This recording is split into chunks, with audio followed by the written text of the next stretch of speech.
D'accord. Mais on peut lancer une actu syndicale. Bah oui, c'était ça l'idée. Vas-y. Ok. On a été, ça fait presque un an qu'on a été renouvelé. Il y a un centre de formation donc à La Ferrière qui a été habilité. On a un autre centre qui est en cours d'instruction, dont on devrait avoir des réponses là d'ici la fin du mois normalement. Pour l'un comme pour l'autre, la session qui pourrait commencer le plus tôt possible, c'est en septembre. On est sur des sessions de formation qui vont durer environ 2 semaines de plus que ce que nous on a connu. Et ça veut dire qu'en termes de stage cette année, il y aura pas grand-chose en fait sur la saison estivale.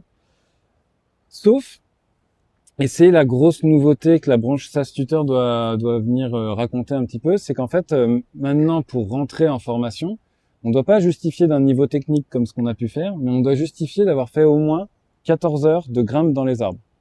Et ces 14 heures-là, en fait, ça se passe dans une SAS. Enfin, voilà, la liste des SAS qu'on a pour les stagiaires, elle servira aussi pour les personnes qui veulent rentrer en formation. Donc, vous serez peut-être sollicité par des gens qui ne sont pas en formation et qui auront envie de participer. À savoir que ce temps-là, ils viennent pas en tant que stagiaires. Ils viennent en tant que participants. Ils viennent en tant que éventuellement gens qui s'intéressent à la formation. Ce qui veut dire qu'en termes d'assurance, soit c'est des pratiquants et ils sont sous votre RC Pro d'éducateur IS, soit ils peuvent aussi venir avec ce qu'on appelle le PSMSP. Enfin, c'est un dispositif de Pôle emploi qui permet d'aller en stage dans l'entreprise pour découvrir un métier. Et auquel cas, il y a une convention qui se passe entre Pôle emploi. Alors, il n'y a pas que Pôle emploi, mais Pôle emploi, c'est le plus... Enfin, France Travail, c'est le plus souvent.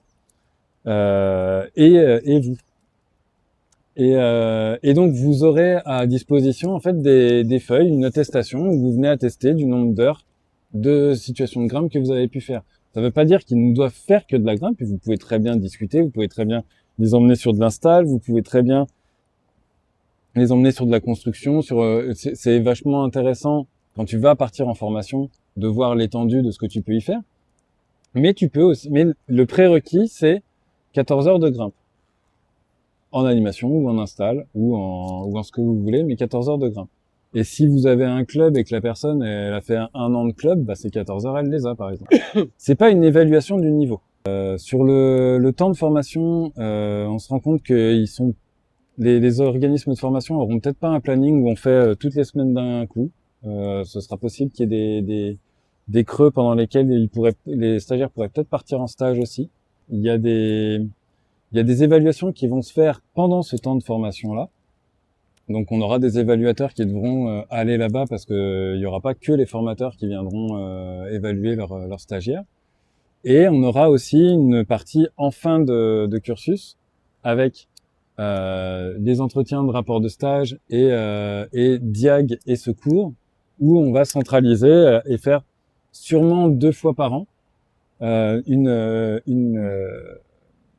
une session où où tout le monde peut, enfin toutes les personnes qui sont en formation peuvent venir. Ce qui va changer un peu aussi, mais ça c'est plus pour que vous sachiez dans quel environnement on arrive, c'est qu'on va devoir se retrouver avec des sessions de formation qui ont un début et une date de fin. On va plus pouvoir avoir des gens qui commencent en septembre et qui finissent 3 ans plus tard. Si tu rates ton rattrapage, tu repars sur une autre session de formation. On va perdre en liberté de ce côté-là, et à la fois, ça va nous simplifier la donne sur les cas particuliers où on se retrouve avec des gens qui des fois reviennent 2, 3...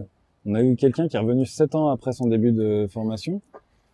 Et ça me fait bifurquer sur le deuxième thème un peu, c'est-à-dire qu'effectivement, il y aura plus des PEC comme ce qu'on a pu faire, parce qu'on aura plus des trucs sur une semaine comme les dernières années. Mais il y aura quand même donc un petit moment. Pour les candidats, ça durera 2 jours, mais il y a de grandes chances que nous on le fasse sur 3 jours pour pouvoir étaler 2 sessions d'examen en même temps. Est-ce qu'on continuera de le coupler avec des rencontres à ce moment-là? Ou est-ce que les rencontres elles se feront à d'autres moments, sur d'autres timings? C'est encore assez flou.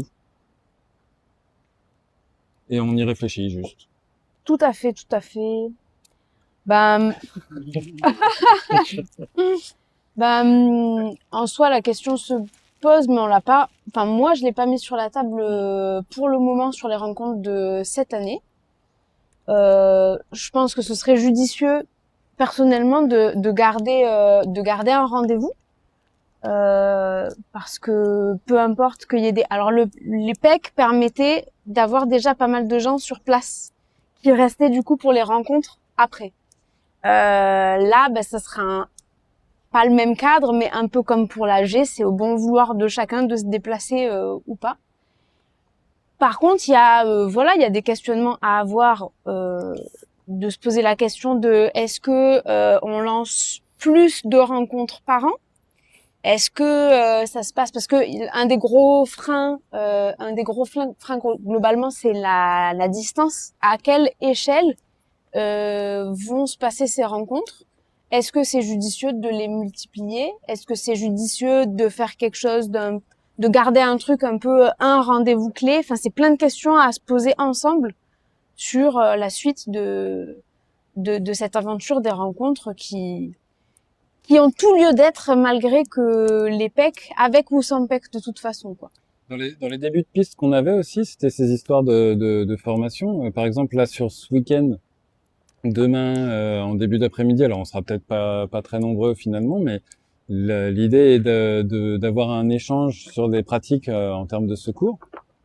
On avait aussi on s'était dit tiens, ça pourrait être pas mal qu'on échange autour de comment je monte mon projet PEDA, comment je le présente à des clients ou quoi. Et peut-être qu'effectivement, ces rencontres-là, on peut leur mettre un thème qui soit en lien avec là où on en est. C'est vrai que l'idée de faire des trucs de secours au moment de l'AG avant la saison, bah, ça avait du sens de se dire tiens, bah en fait, je viens à ma rencontre syndicale et puis en plus, on se fait une petite formation. Alors après avoir, ça s'est déjà fait des formations où chacun amène et on est vraiment que sur de l'échange de pratiques. On peut imaginer des formations où vraiment il y a quelqu'un un peu d'expert qui vient faire un vrai atelier. Enfin, tout ça, c'est des pistes. Il y a eu aux dernières rencontres, parmi les choses qui ont été évoquées dans les besoins, les envies par les gens sur place, il y avait beaucoup de choses autour du partage de connaissances, du partage d'expériences, du partage d'outils, des échanges et du partage, et de la formation. Et formation, éco-formation. Et du coup, l'objectif aussi, je pense, de la branche réseau, enfin du travail du SNGA de ce côté-là, il est quand même de pousser dans ce sens-là. La première chose, c'est le forum. Peut-être que tu peux en parler un peu plus.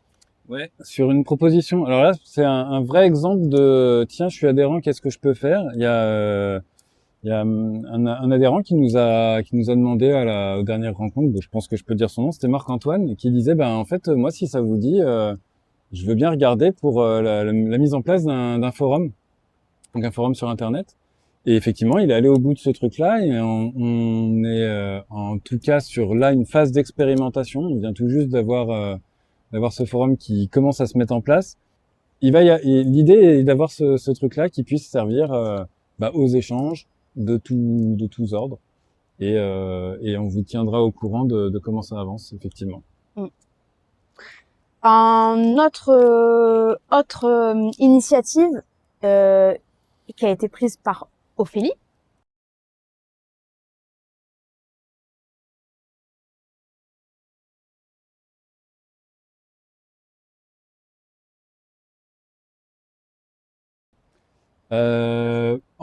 Du coup, en rapide et pêle-mêle, il y a deux gros dossiers aussi qui sont enfin que moi j'ai un peu en charge en ce moment. La question de la RC Pro, qui revient de temps en temps, de savoir, bon déjà, je vous le dis rapidement, mais on n'a pas beaucoup de négociations possibles sur son montant. Les négociations qu'on peut avoir, c'est sur les garanties et les franchises que ça nous permet. Ce qui fait que ça pose des questions de savoir si on cherche ailleurs ou pas. Donc ça fait partie des dossiers possibles là en ce moment. Et un autre dossier qui traîne, enfin, c'est pas qui traîne, c'est qui revient cycliquement. On a des retours, si vous en avez, je suis preneur aussi, on a des retours d'EGA dans certaines académies d'éducation nationale qui se retrouvent avec des interdictions d'animation vis-à-vis des écoles, contre les circulaires et ce qu'on a pu bosser avec le ministère de l'Éducation nationale.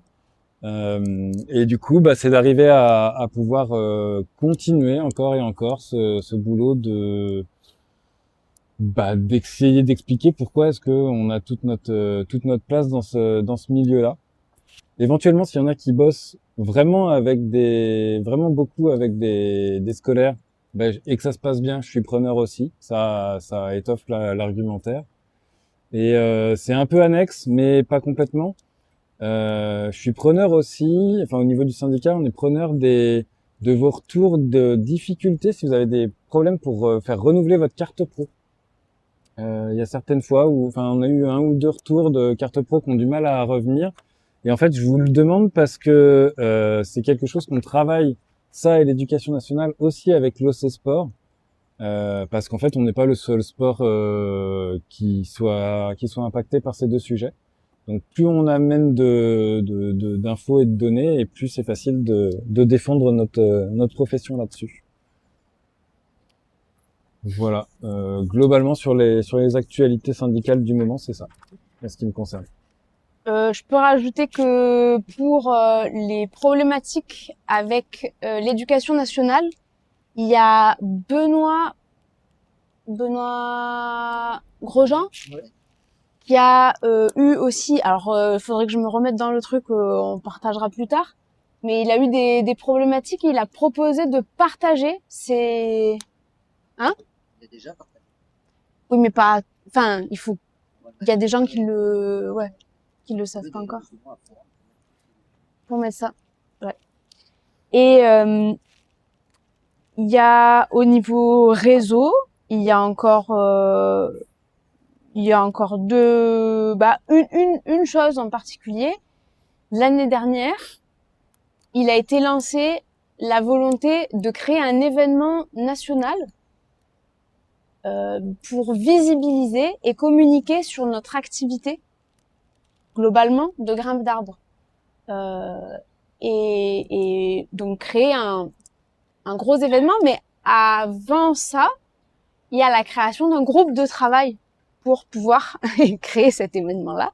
Inviter lors de cet événement-là des personnes qui ont quand même un certain poids ou une certaine importance, des interlocuteurs importants pour notre métier et l'activité, et qu'il y ait je pense, une diversité de visions de qu'est-ce que c'est la grimpe, qu'est-ce que c'est qu'on peut proposer. Je prends la parole vite fait. Moi, c'est Lucien, donc un des 4 administrateurs du CD du SNGEA. Et voilà, c'est juste pour vous dire un petit mot. Si vous êtes motivé pour vous investir, n'hésitez pas. On a besoin de vous. Ça peut être pour une branche ou pour un projet spécifique qui ne rentre pas dans le cadre d'une branche. Dans ce cas-là, envoyez-nous un mail, soit à la branche, soit au SNGEA. Et on en discutera et on revient vers vous très vite. Bonne journée dans la canopée.